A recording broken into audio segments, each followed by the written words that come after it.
No programa Alesp Debate de hoje, vamos discutir, debater, o projeto de lei 638 de 2020, de autoria do deputado Mauro Bragato, do PSDB, que está em tramitação aqui na Assembleia Legislativa e que defende a prioridade dos deficientes na matrícula em escola pública no nosso estado aqui, no estado de São Paulo. Olha, só para lembrar que ainda hoje a inclusão não é uma realidade em todas as escolas, sejam elas públicas ou escolas privadas. De acordo com o IBGE, cerca de 3,5 milhões de pessoas vivem em São Paulo com algum tipo de deficiência. Esse número equivale a 25% da população, ou seja, 1 em cada 4 pessoas. Para debater sobre esse assunto, eu tenho aqui comigo a professora Ana Carolina Praça. Ela é psicóloga e psicopedagoga, especialista em educação inclusiva. Olá, Ana, tudo bem? Oi, Sérgio, prazer estar aqui com você, com o outro convidado. Não vou me adiantar na apresentação. Não tem problema. Pode, se você quiser apresentá-lo, não tem problema. Né? É o Marcelo, né? É o nosso Marcelo Vale. Fazer as honras da casa. Só você fazer as honras da casa. Tá mas o prazer estar aqui para conversar sobre esse assunto, tão importante quando a gente vai pensar principalmente em políticas públicas. Então, é um prazer estar aqui. Perfeito. Então, como a Ana já começou, eu vou apresentar, Ana? Apresentaremos, Ana? O Marcelo Vale, que é uma referência nacional. Ele é advogado, e professor, e uma referência nacional na área do direito dos vulneráveis. Bem-vindos, então, aos dois. Marcelo já apareceu aí no seu vídeo. Como é que vai, Marcelo? Tudo bem? Como vai, Sérgio? Como é que vai, Ana? Tudo bem? Muito obrigado pela oportunidade. E vamos caminhar aqui com a nossa discussão, aqui o nosso debate, para cada vez mais elevarmos, esse atendimento às pessoas com deficiência, levando em consideração essa necessidade de inclusão. Exatamente. Como disse, começou a Ana. Aliás, vamos, somos cavaleiros, Marcelo? Vamos dar prioridade, primeiramente, a começar o programa com a Ana, que já falou, olha, Sérgio, é um assunto, que tem que ser mesmo debatido, que é um assunto delicado, Eu queria até que você, Ana, falasse um pouquinho, mas já que você também é uma especialista nesse assunto. Sim. A inclusão, ela é muito debatida, ela está muito no campo das ideias, mas na prática, no chão da escola, como quem trabalha com educação gosta de se referir, então no chão da escola os desafios são inúmeros.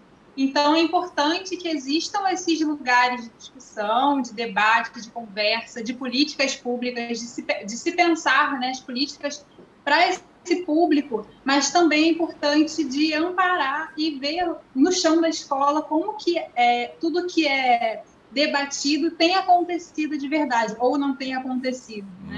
Então, é importante a gente levar sempre essa conversa e sempre considerando o real, a escola pública real.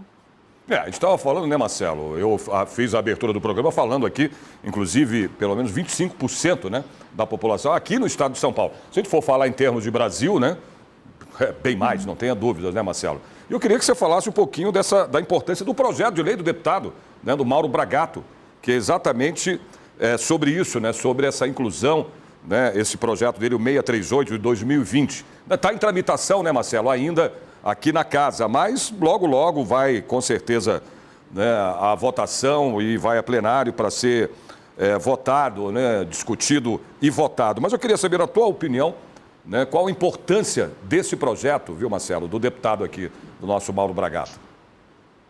Bom, a iniciativa é excelente, trata-se de um projeto de lei que vai dar às pessoas dentro do estado de São Paulo um direito de preferência muito maior, e aí, nesse caso, está aqui na redação: poderá o poder público assegurar ao aluno com deficiência prioridade na matrícula em escola pública no estado de São Paulo.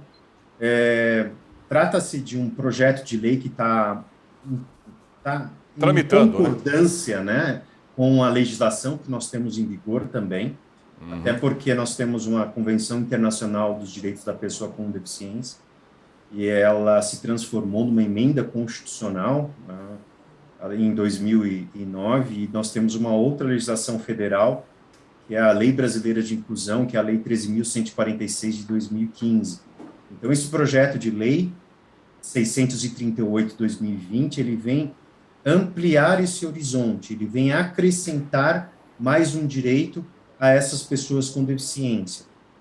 Eu só gostaria, Sérgio e doutora Ana, só que levando em consideração até essa minha atuação jurídica, observar que esse projeto de lei, ele coloca uma nomenclatura que eu acredito que, com todo respeito ao autor do projeto, deveria ser modificada, porque aqui se encontra poderá o poder público.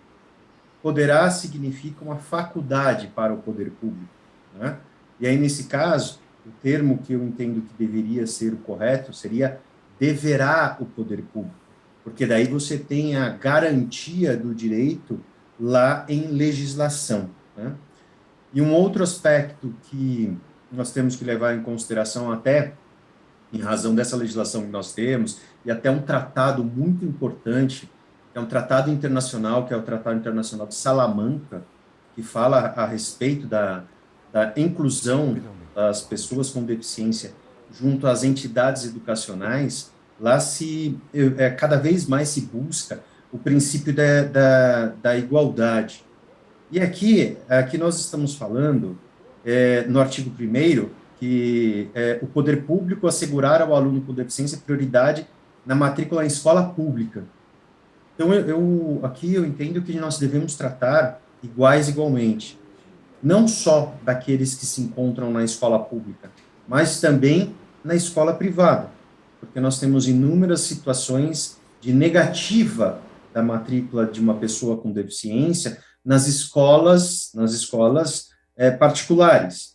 E aí a gente pode discutir, com base na lei brasileira de inclusão, até discriminação e até consideração de crime por parte do gestor da entidade, né, privada ou até pública no tocante a esse aspecto. Então, são essas duas observações que eu gostaria, primeiramente, de apresentar aqui à doutora Ana e a você, Sérgio, por gentileza. Perfeito. Doutora Ana, a senhora concorda com o que acabou de dizer o doutor Marcelo? Sim, concordo. Acho que quem é da área do direito, né, entende melhor o uso de uma expressão ou outra, como ele explicou a princípio, né, sobre o poderá ou deverá, né, então eu concordo, assino embaixo. Porque diz, mesmo assim, mas aqui eu estou vendo, né, que define a inclusão, não é uma, aqui diz, né, o projeto do deputado, do Mauro Bragato, que tramita aqui na Assembleia, a prioridade de deficiência na matrícula em escola pública do Estado de São Paulo, mas acho que também, né, em escola privada, né, como acabou de citar, de dizer agora o doutor Marcelo. Então, há uma... Né, precisaria ser mais esclarecedor isso, é isso? É isso pelo que eu entendi, doutor Marcelo, não sei se exato, é isso que você quis dizer. Com todo respeito, eu acredito que é necessário de um adendo a esse projeto de lei, para que ele fique abrangente, para que ele traga esse direito para as pessoas com deficiência e o dever para o poder público também de exigir, né, tanto para escolas públicas como para as escolas privadas. Senão nós só teremos uma exigência só para a pública. E nós temos um contingente, né, de crianças e adolescentes enorme na escola particular, tá, independentemente.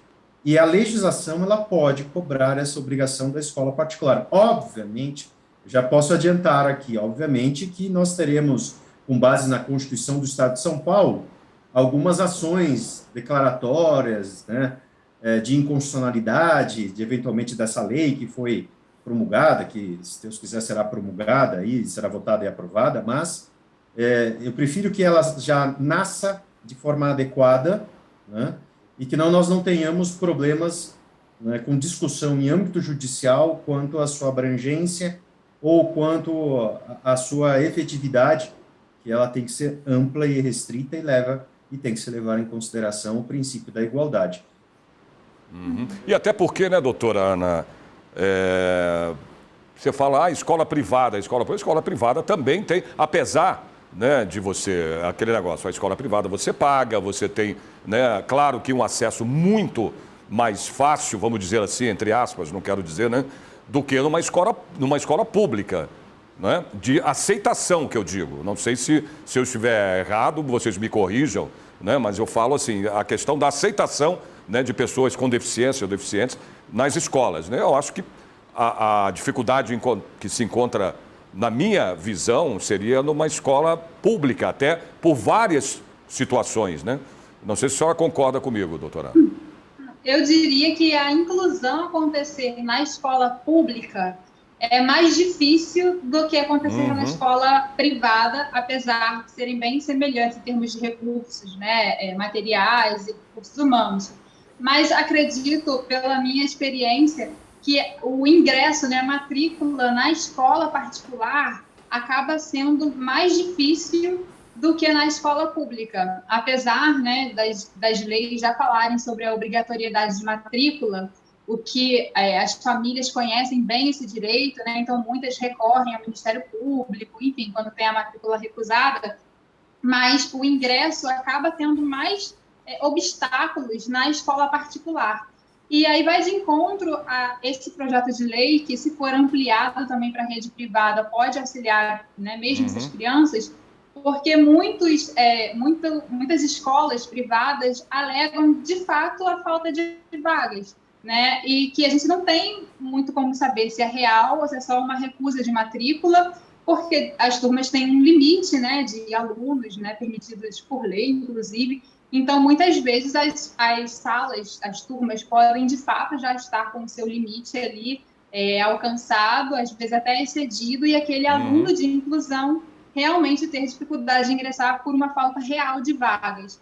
Tendo essa prioridade, né, isso também ajudaria na rede pública e também na rede particular, né, garantindo essa prioridade na matrícula. Não teria mais a dificuldade de entender se a falta de vaga de fato é uma falta de vaga ou se é uma recusa de matrícula. Nesse ponto, acredito que o ingresso na escola pública seja mais facilitado pelas políticas públicas mesmo, né? Agora, também existe também, doutora Ana, para os dois, inclusive, o Marcelo, se quiser também falar sobre isso. Desculpa, Sérgio, será que eu posso acrescentar um aspecto aqui? Claro, doutor, tema, que claro, esse é um tema muito discutido, e eu tenho uma experiência grande com relação a essa situação, principalmente aqui no estado de São Paulo, né? Como eu trabalho na tutela de muitas pessoas com deficiência intelectual, né?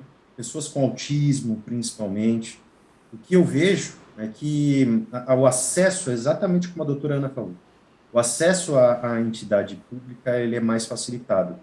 Até porque no estado de São Paulo nós temos uma ação civil pública transitada em julgado que dá ao estado de São Paulo a obrigação do tratamento educacional adequado a todas essas pessoas. Então, já tem um trâmite para isso. Ocorre que, para as entidades particulares, infelizmente, né, as entidades, elas, além de negarem a matrícula, né, elas falam que há um certo limite máximo de vagas para as pessoas com deficiência dentro da classe.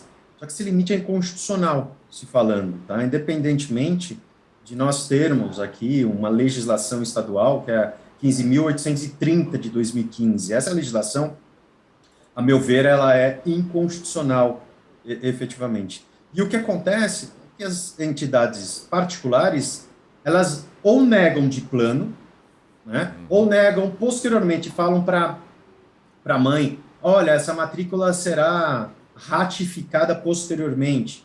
E aí não consegue a matrícula da pessoa com deficiência na escola. Mas essa prática, ela já está sendo muito combatida. Por quê? Porque isso é nada mais do que uma discriminação em razão da pessoa com deficiência.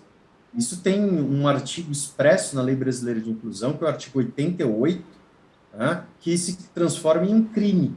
Praticar, induzir ou incitar discriminação de pessoa em razão de sua deficiência gera pena de reclusão, de 1 a 3 anos mais multa. Então é importante que se diga nesse sentido. E o projeto de lei, obviamente que ele garantirá uma prioridade nessa matrícula. Então vai dificultar muito essa negativa, né, dessas matrículas.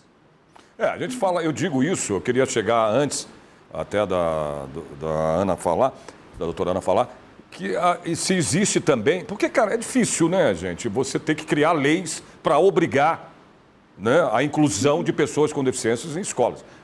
A gente sabe disso, né? Mas, infelizmente, tem que ser feito dessa maneira, como o doutor Marcelo estava falando.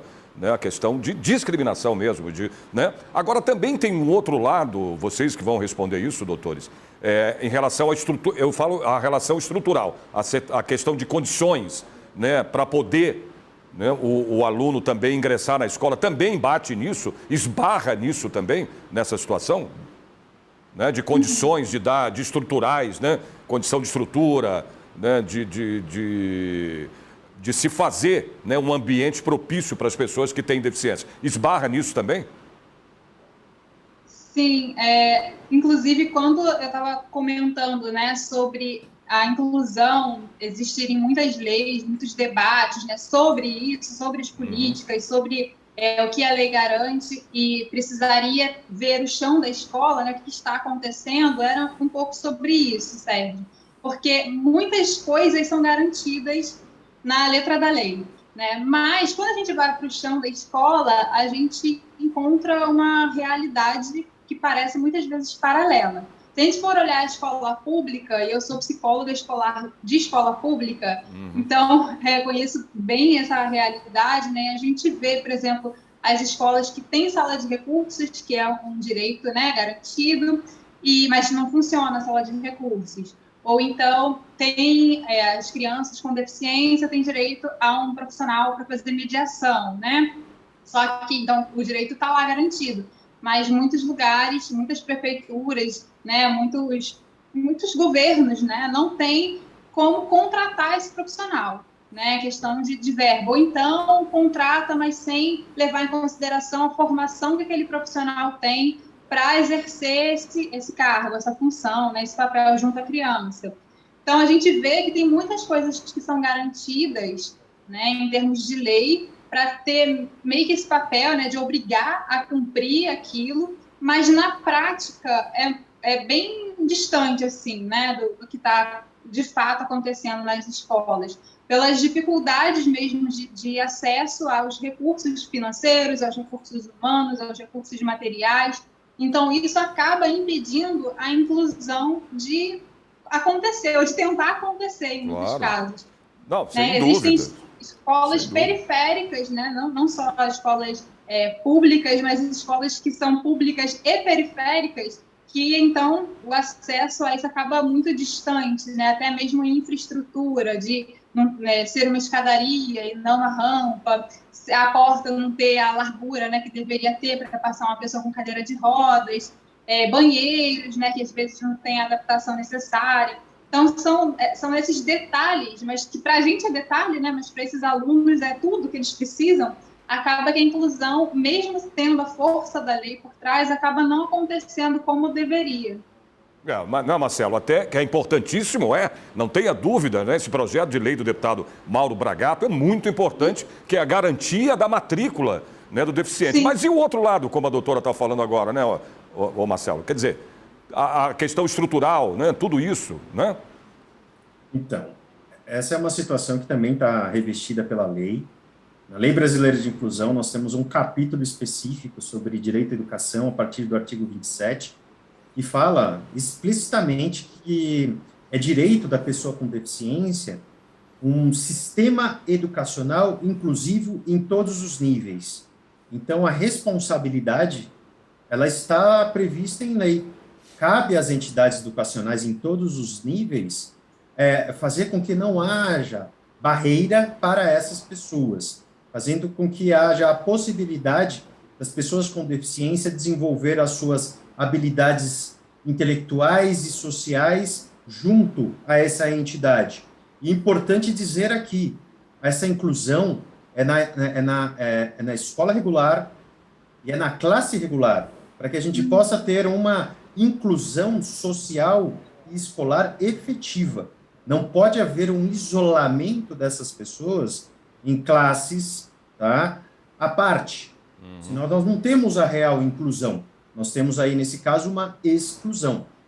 Importante dizer também, a nossa legislação é muito boa. Se nós olharmos a legislação como um todo, é excelente. O que nós não temos é a efetividade da legislação e também a falta de fiscalização do cumprimento dessa legislação, infelizmente. Claro, que eu ia falar, onde eu ia entrar agora, né, nesse assunto, que eu até vou citar, né, para vocês aqui algumas leis, né, doutores, aqui na Assembleia Legislativa, que defende a população com deficiência. Por exemplo, a Lei 16.674 de 2018, que defende em todos os supermercados a adaptação de 5% dos carrinhos de compras às crianças com deficiência com mobilidade, né, doutora Ana, também reduzida, né? Temos a Lei 12.107 de 2005, é o fornecimento gratuito aí de veículos motorizados para facilitar a locomoção, né, de deficientes idosos. Temos uma outra lei também, que é a 5.869 de 1987. Essa lei já é bem, né, que as empresas de ônibus ficam aí obrigadas a permitir a entrada de deficientes físicos pela porta dianteira de coletivos. É isso, eu estou citando essas leis até para chegar onde o doutor Marcelo acabou de citar, né, a parte da questão da fiscalização.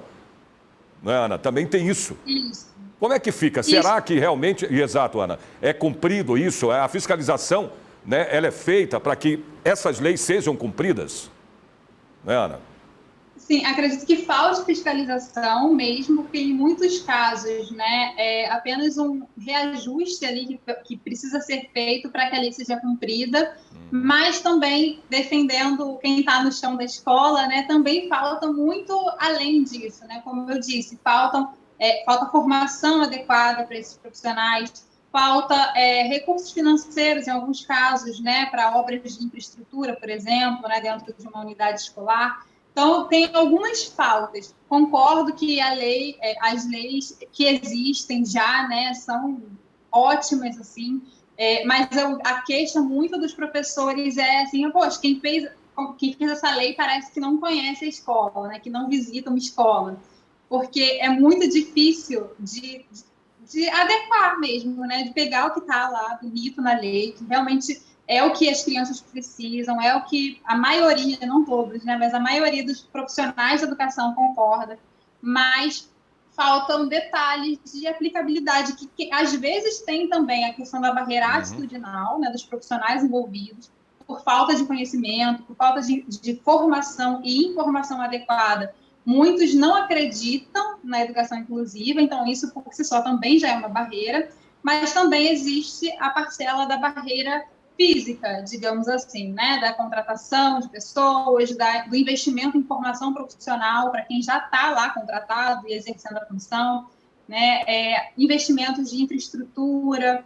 Então, são algumas faltas e que as leis, né, nos ajudam no sentido do respaldo. Né, tendo lá o respaldo legal, a família pode correr atrás, ou o próprio profissional, dependendo, né, de onde ele está, ele também pode correr atrás. Né? Mas existem algumas outras falhas assim que talvez pudessem também ganhar um olhar atento. Tá, nós vamos voltar já para esse assunto, viu, Marcelo? Eu vou falar com o Marcelo logo depois do intervalo. A gente vai para um breve intervalo, tá, Marcelo? E eu quero até na volta, tá, falar sobre esse programa do Passe Livre. Viu, Marcelo? É legal a gente falar disso, né? É muito importante. Voltamos já já.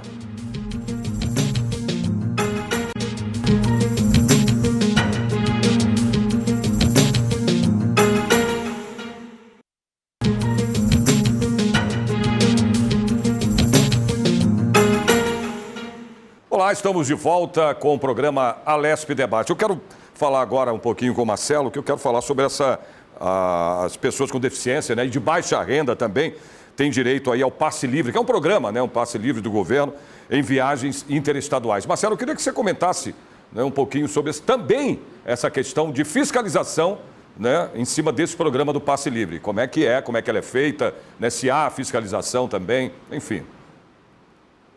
Bom, esse programa, né, do governo federal, ele já existe há 20 anos, tá? E já emitiu um número enorme de credenciais de passe livre. É um dos programas que mais tem efetividade, que eu posso dizer aqui, e faz com que haja, né, nesse caso, o benefício de ter um acompanhante, e esse acompanhante ter o não pagamento da sua passagem, ou a redução do valor da sua passagem de uma forma muito grande. Tá? E existe uma forma de solicitação desse passe livre, que eu chamo de viagens interestaduais. Né? E aí, nesse caso, é necessário se fazer um cadastro num sistema eletrônico, no sistema eletrônico do passe livre. Daí se coloca dados pessoais, dados familiares, e tem que apresentar, daí, junto a esse sistema, os documentos necessários, tá? E se fala expressamente, nesse caso, que a pessoa com deficiência, ela tem o direito de contar com um acompanhante na viagem, né? E, dependendo da pessoa que ali se encontra, tem que ser muito habilitada para tanto. E eu gostaria também até, isso nós estamos falando de um acompanhante humano, né? Nós estamos falando do passe livre que não será cobrado.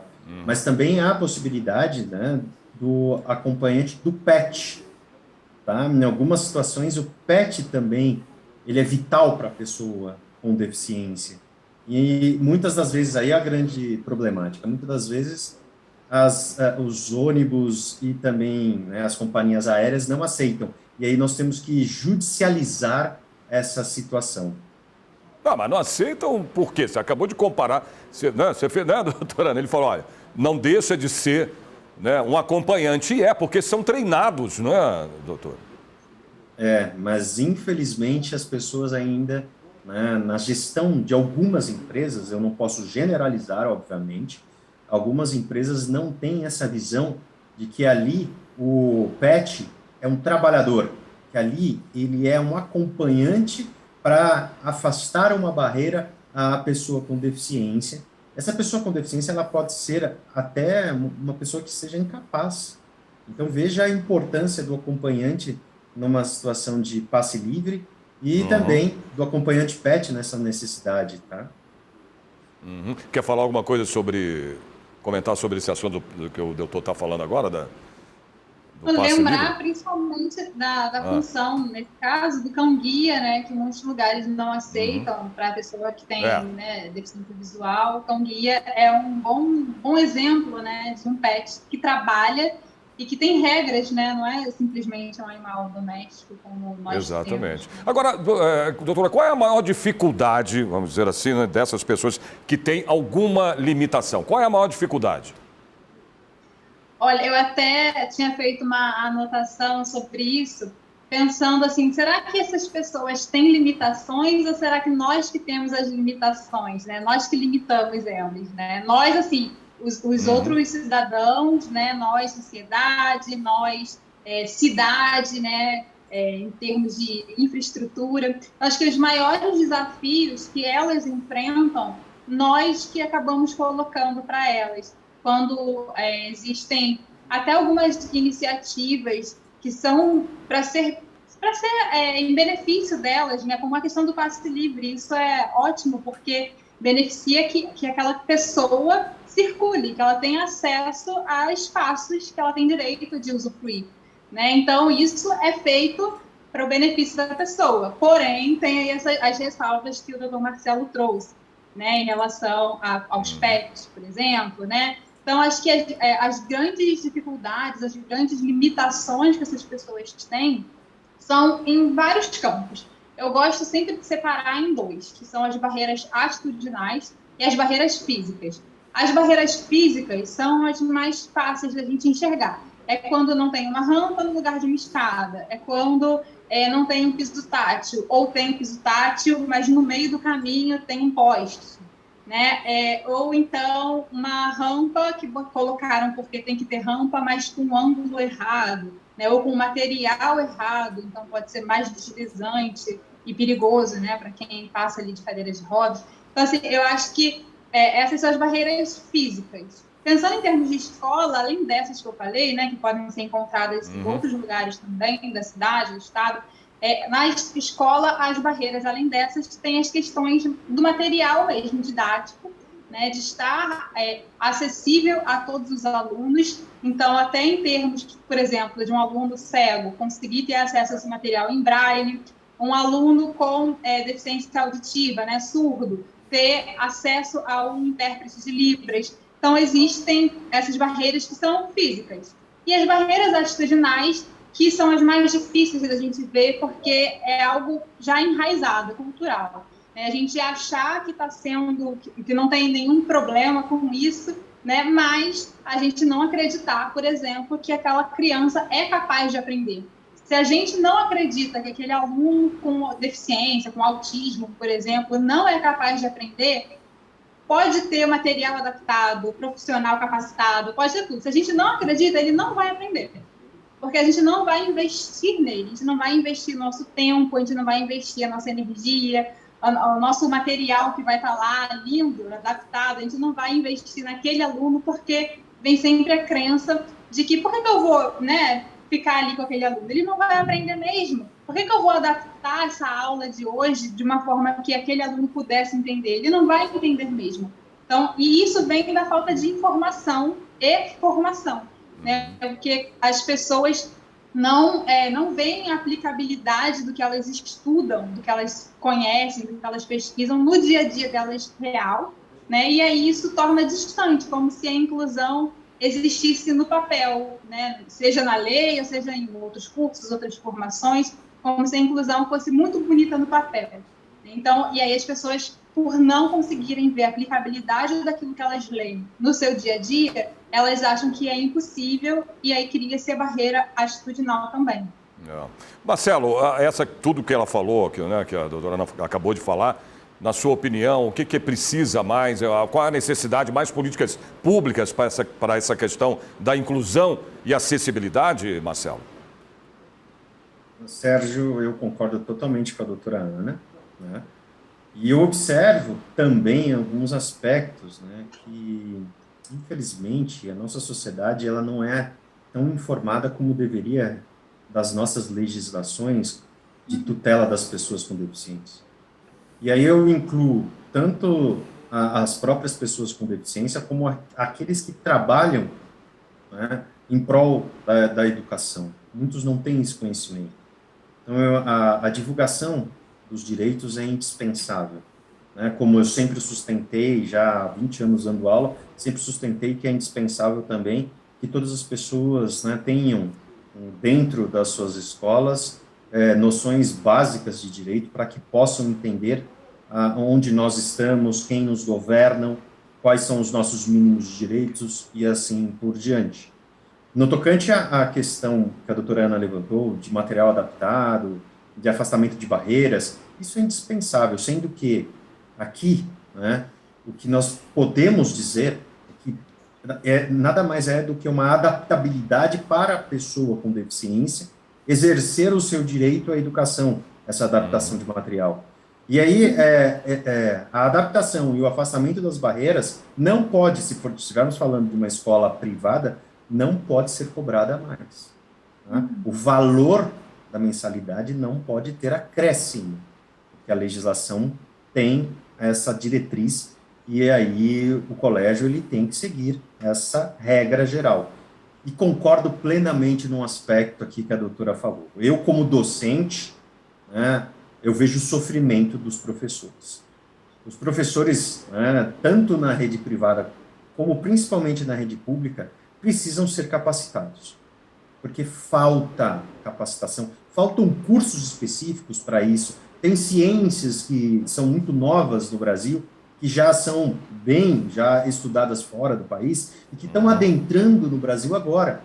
E as pessoas, né, os docentes, os auxiliares docentes, eles precisam ter conhecimento, né, dessas ciências, de como tratar com uma pessoa com deficiência intelectual, de como que deve ser, né, esse apoio de inclusão real.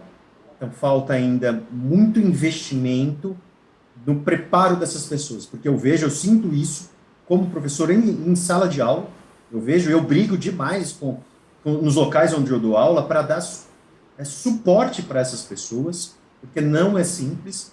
Vocês imaginem um livro de direito para uma pessoa que tenha uma deficiência intelectual. Tá? Então, você precisa de uma outra pessoa ao lado que tenha a formação em direito para que possa passar a essa pessoa um significado daquilo que eu estou falando em aula. Então, todo mundo tem que estar bem amparado e bem capacitado. Isso nós ainda estamos engatinhando, infelizmente. A inclusão, Ana, escolar, no caso, aí existe ou ainda ela vai precisar, no caso, acontecer ainda, vamos dizer assim, num planejamento, né, um planejamento escolar? Olha, com muita dor no coração, eu acho que não existe inclusão escolar. As políticas públicas existem, estão aí, estão sendo feitas, estão sendo pensadas, mas na prática a inclusão não acontece, né? Estou generalizando, lógico, né? Existem casos pontuais de sucesso desse processo, mas de uma forma geral, ainda mais se a gente for pensar no Brasil, né? Que são regiões muito diferentes umas das outras. Se a gente for pensar em São Paulo mesmo, né? A maior população do país, a inclusão não acontece em termos gerais, né? Existem casos pontuais que servem como exemplo de que é possível, né? É possível, mas não é o que tem acontecido. Acredito que por muito do que a gente está conversando aqui hoje, por essa falta de informação adequada, né? Não é que não exista a informação, mas a informação adequada. Queria aproveitar que estou falando disso para fazer uma pergunta, né, para o doutor Marcelo, com um pouco de alfinetada, talvez. Né? Pode mandar, Ana, pode mandar, pode alfinetar o Marcelo, doutor Marcelo. Assim, eu vejo, como psicóloga, escolar, né, eu tenho muito acesso às leis, né, e eu tento saber o que está em vigor e transformar isso quando eu estou com os professores, né, eu colocar numa linguagem um pouco mais mastigada, um pouco mais aplicável. Mas, doutor Marcelo, né, será que a linguagem, né, do direito não distancia também um pouco do que está ali tão legal, tão bonito, escrito, né, da realidade? Nós temos um grande problema que é uma barreira.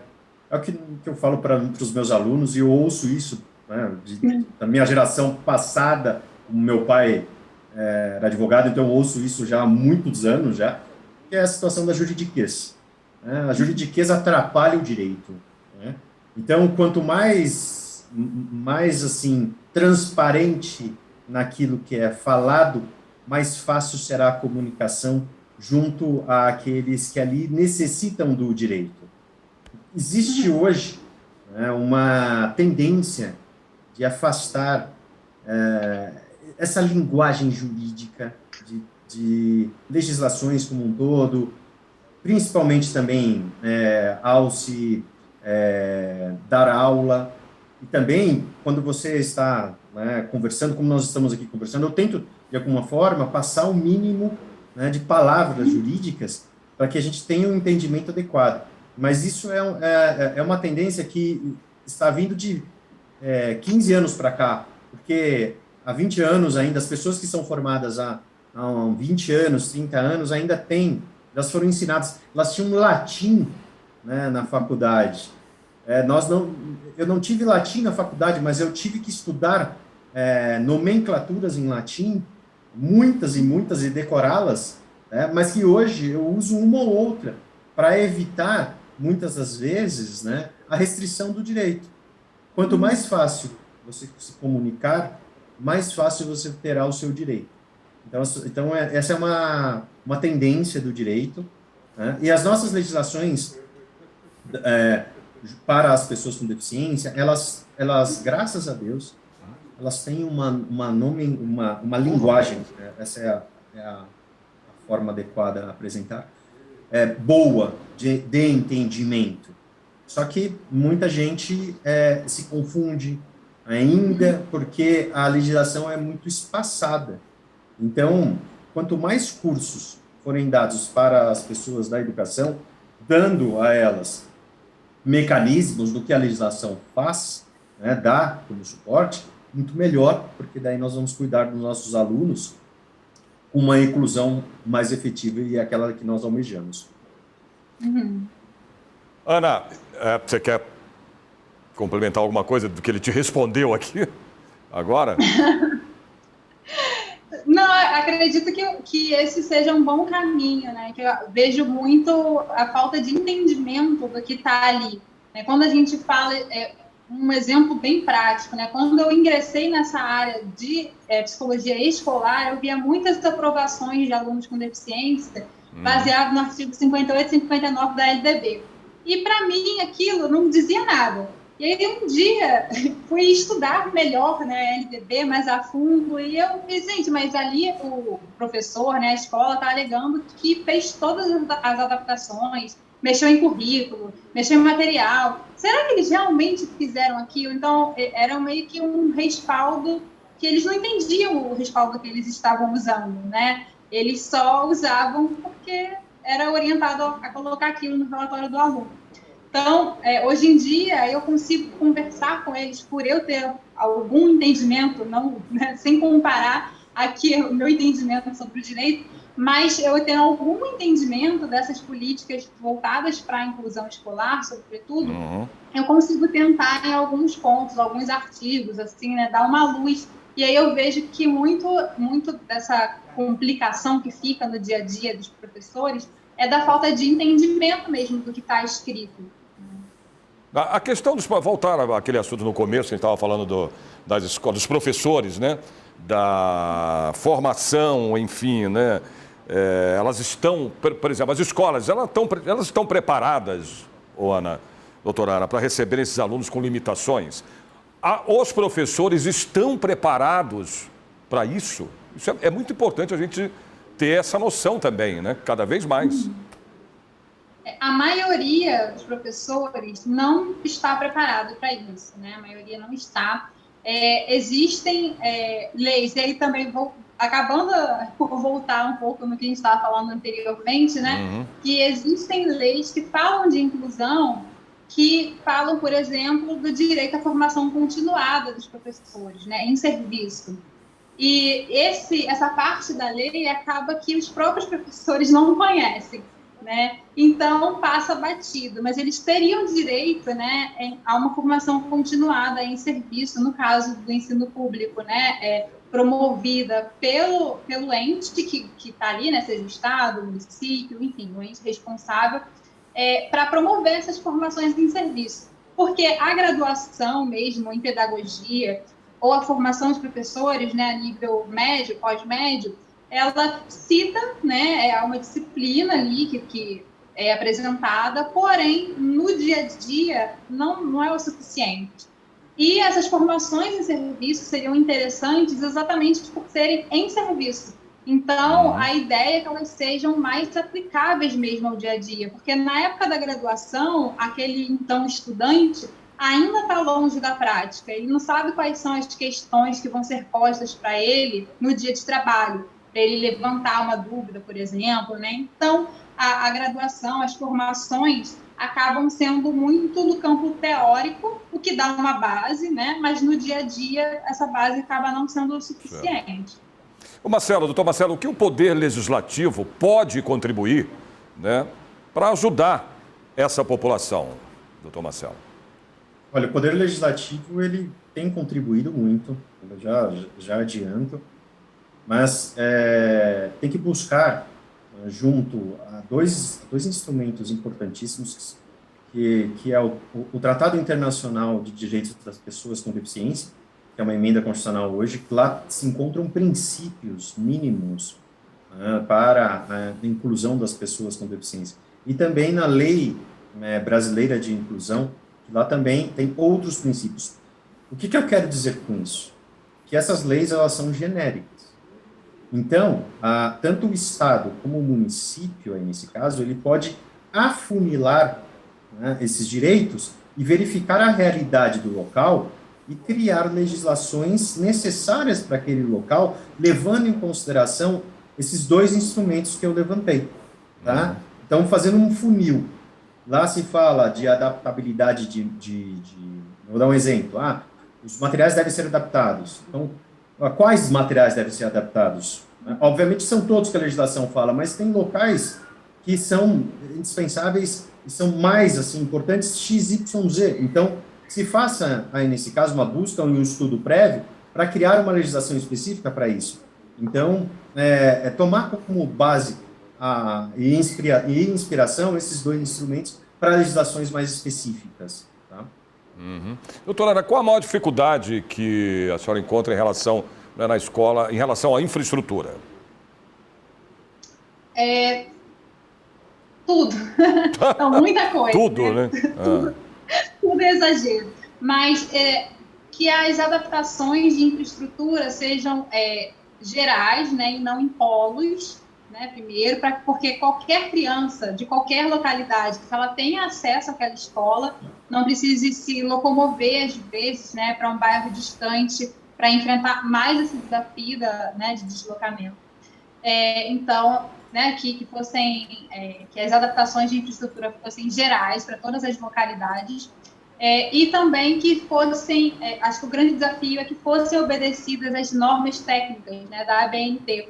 A gente fala muito em ABNT, quando eu falo em ABNT, as pessoas lembram muito da época de faculdade, né, mas a ABNT também existe, né, um módulo, né, um caderno, não sei como seria chamado, sobre acessibilidade, que vem dizendo sobre não só colocar uma rampa, mas vem falando sobre o ângulo dessa rampa, o material usado, o distanciamento entre a porta, o espessamento da porta, a largura de uma porta, para passar uma cadeira de rodas. Isso tudo é padronizado, né? Existe um documento que orienta como isso deve ser feito padronizado, né? Então, as pessoas sabem, essa questão da rampa eu falo muito porque geralmente é a primeira coisa que alguém faz quando quer dizer que aquele estabelecimento é acessível, colocar uma rampa na entrada. Mas não é somente uma rampa, né? Existem normas técnicas para essa rampa ser de fato inclusiva. Então, acho que esse também é um grande desafio, das pessoas entenderem que existem normas para incluir, né? Não é do que eu acho que aquela pessoa precisa, né? Já existem estudos e materiais para orientar o que as pessoas precisam. Talvez não tudo, né? Porque a gente vai se descobrindo as necessidades ao longo do tempo dessas pessoas, mas grande parte já está lá pré-estabelecido. Então, acho que a grande dificuldade em infraestrutura é essa obediência, digamos assim, né, às normas técnicas mesmo. Isso não só, né, Marcelo? A acessibilidade, como a professora, a doutora, né, psicóloga, psicopedagoga, né, doutora? A doutora Ana está falando, mas também nas ruas, né, doutor Marcelo? Essas rampas também nas ruas, a acessibilidade, né, do cadeirante nas ruas é complicado também, né? As barreiras, elas ainda existem, infelizmente. Infelizmente, nós ainda estamos, como eu disse, nós estamos engatinhando para superar essas barreiras às pessoas com deficiência. Independentemente, eu falando aqui dentro do nosso estado de São Paulo, independentemente de termos, né, uma secretaria atuante, né, a Secretaria de Direitos da Pessoa com Deficiência aqui, mas ainda há muito que se fazer. O básico, né, ele tem que ser feito. Nós estamos discutindo facetas, nós estamos discutindo a questão da educação, nós temos muitas e muitas situações discutíveis, tanto na questão de desenvolvimento social, na questão de mobilidade social, na questão da saúde a essas pessoas com deficiência, né? Na questão da discriminação dessas pessoas, na questão do bullying, e até, vejam, né? Infelizmente eu tenho que fazer um paralelo aqui com essa guerra que nós estamos passando, né? Na Ucrânia, as pessoas com deficiência, elas são, infelizmente, estão sendo deixadas para trás. Eu ia falar isso, então, falei, meu Deus do céu, né? Gente, infelizmente a gente está chegando aqui ao final do programa, mas você alertou bem, são deixadas para trás, é verdade, né? Mas se as pessoas normais, né, que não têm nenhuma, normais que eu digo entre aspas, né, mas que não tenham deficiência, estão sendo deixadas, imagina, né? Isso é uma crueldade, né? Isso não tem outra palavra. Doutora Ana, eu queria agradecer a participação tua, né, e do Marcelo também, professor e advogado. Eu queria as considerações finais de vocês, começar com a doutora Ana, as suas despedidas aí do nosso programa. Eu queria agradecer mais uma vez a oportunidade de estar aqui para a gente debater um assunto que precisa ser cada vez mais debatido mesmo. Concordo com o que o Marcelo falou sobre estarmos engatinhando, e talvez eu tenha tido uma visão pessimista aos olhos de alguns, né, quando eu falo de tantas dificuldades, mas dizer que assim, incluir é possível, né? Existem leis, existem estudos, existem profissionais, existem espaços de diálogo como esse que a gente está tendo aqui. Então, a inclusão é possível baseada em tudo isso. Então, que a gente consiga, né, forças para a gente continuar lutando, que é uma questão de luta, de tempo, de persistência, e a gente consegue, né, com as parcerias certas, como a gente teve aqui. Perfeito. Rapidamente, suas considerações, doutor Marcelo. Eu só tenho que agradecer pela oportunidade e eu gostaria de deixar a missão de que, em grande parte, as pessoas com deficiência são consideradas invisíveis. E eu peço que elas sejam consideradas visíveis perante a lei e perante a efetividade da lei. Obrigado à Rede Alesp, obrigado, Sérgio, obrigado, doutora Ana, obrigado a todos. A gente que agradece aos dois aqui. Muito obrigado. O Alesp Debate de hoje termina aqui. Até o nosso próximo programa.